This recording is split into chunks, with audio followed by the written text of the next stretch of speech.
At the end of the summer, I was living here in this park, working my ass off to try to come up with the money to get the suite that I'm living in now so that I can avoid the winter cold.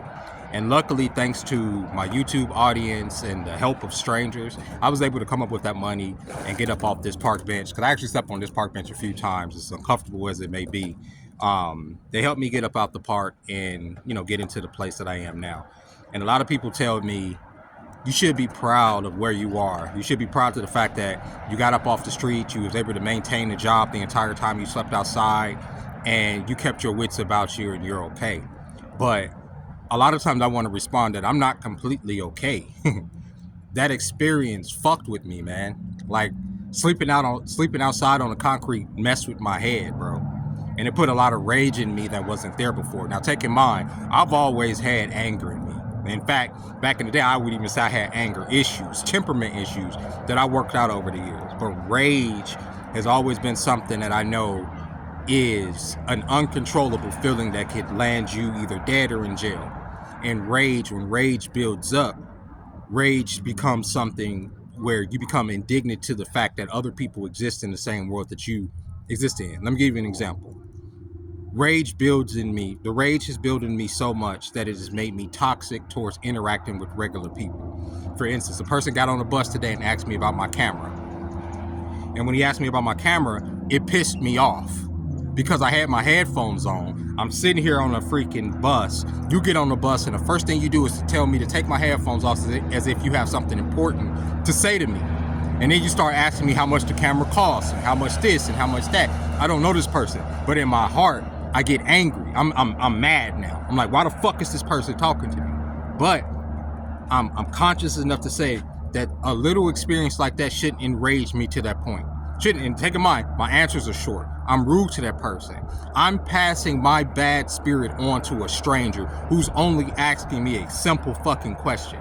But I can't help it because whatever's in me is in me. I don't want people talking to me in the morning. When I get to the bus stop in the morning, if there's a person there that's not normally there, you know how many times I've been asked, do you know what time the bus is coming? And it pisses me off. It makes me so mad. I want to say, bitch, do I look like the fucking bus schedule? You know what I'm saying? Pull it up on your phone and look for yourself. That's what I want to say. That's what I feel in my heart. You understand? That's what I go through. And I know that is illogical. I know that that's crazy person stuff. And I didn't feel like that at the beginning of the year, but I feel like that now. I feel like sometimes people be in the way, or people are walking too slow, or people are just in my space and they're not in my space. We share this space together and I'm aware of that. But for some reason, that animal brain part of me, that lizard brain part of me, is like, get the fuck out of my way. I made a video last week about how I don't mind there being a nuclear war, how I don't mind Russia bombing this and that and that. That is the rage in me. That is a primal, ancient rage that wants to see the sky darken, that wants to see everything around him on fire. You understand what I'm saying? That is something that is an ancient evil, a demonic force that pulls at me. And I know that it exists because of the experiences that I've been through in this world. It's not just this homeless situation. It boils down to the fact that I don't trust human beings at all. Not strangers, not people that I've known, not people that I work with. I got offered this past holiday, yesterday's holiday, Thanksgiving, to go to so many people's dinner, and it pissed me off. Why did it piss me off? Because I know that these people are only inviting me to their dinner because they pity me, because they know that more than likely I was going to be spending the day by myself. So it's like, oh, come to our dinner and come to these. Some of these are the same people that knew I was sleeping in the park at the time.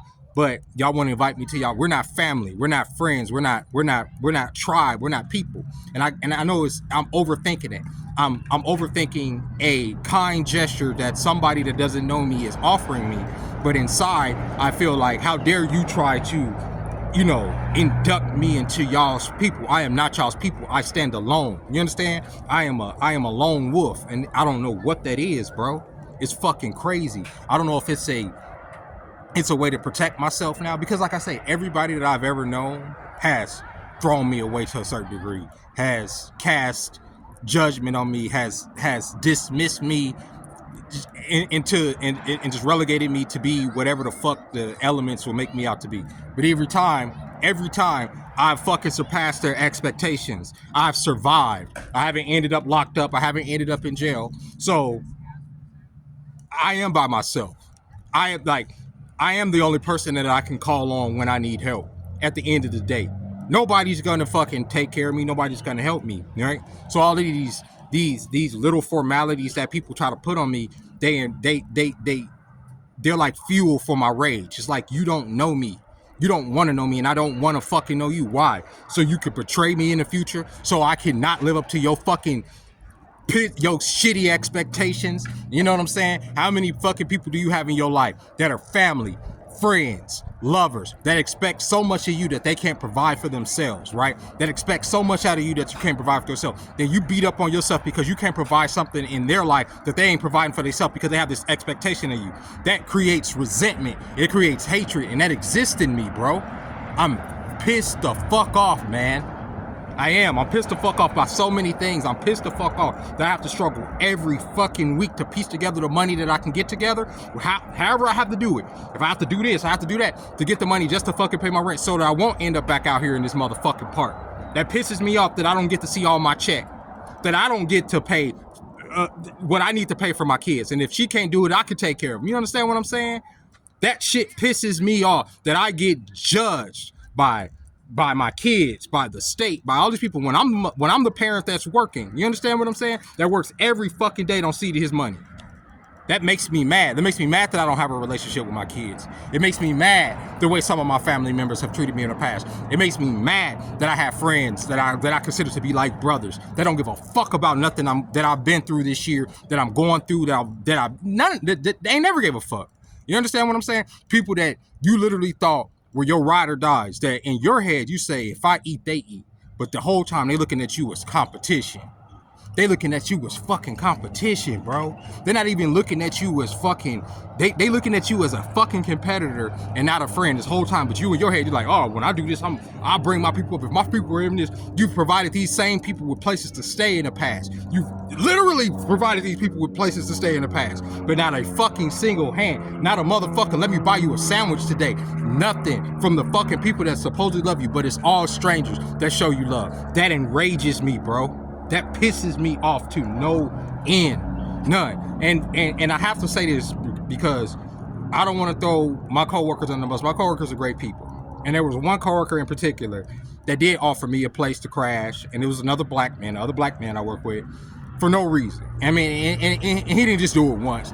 This man did it every time he saw me. And he would ask if I was okay. Am I sure? Make sure you call me, come to the house. I never did because I'm a prideful person, as y'all can tell. I'm not going to just crash on anybody's couch, you know. But the offer, man, the offer meant the world, bro. And so that's a person, yeah, I do consider that person to be a friend, right? Because in that case, that was not even family doing that for me, you feel me? But yeah, this rage, bro, it got to go. It has to go. It has to go. So no, I'm not okay. I have a lot of rage in me. I do.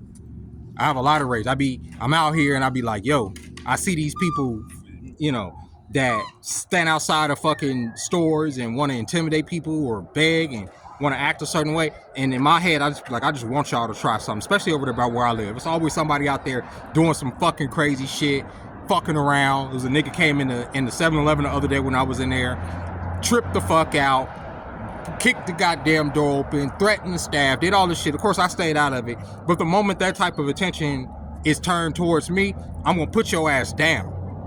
And I'm not gonna have no regrets about it. You feel me? Not everybody out here is okay. And I'm not an okay person to sit there and try to take your situation out of. Some people's mental health, you know, some people's mental health gonna cancel out your mental health situation. I'm put it like that.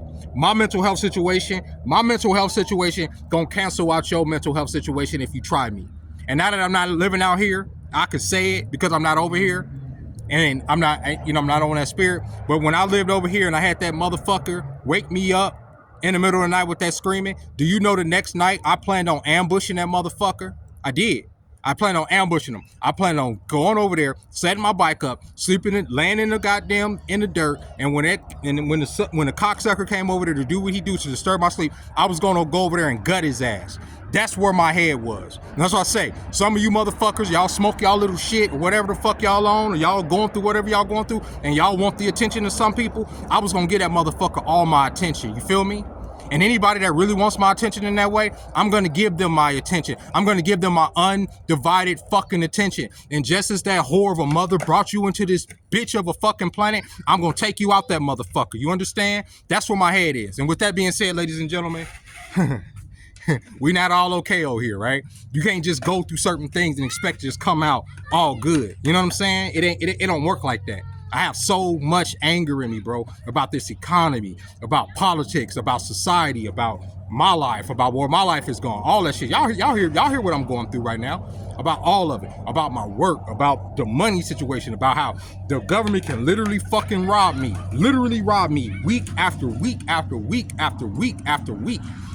With practically a gun in my head saying, oh, you'll throw me in jail if I fall behind even further, right? Throw me in jail if I fall behind even further, right? And I'm supposed to be okay with that. I'm not okay with that. I'm not okay with that at all, bro. With that being said, y'all, I hope y'all have a good Friday. I'll be back on here tomorrow in a better mood. But today, I ain't feeling it, bro. With that being said, I'll catch y'all next time. Bye-bye.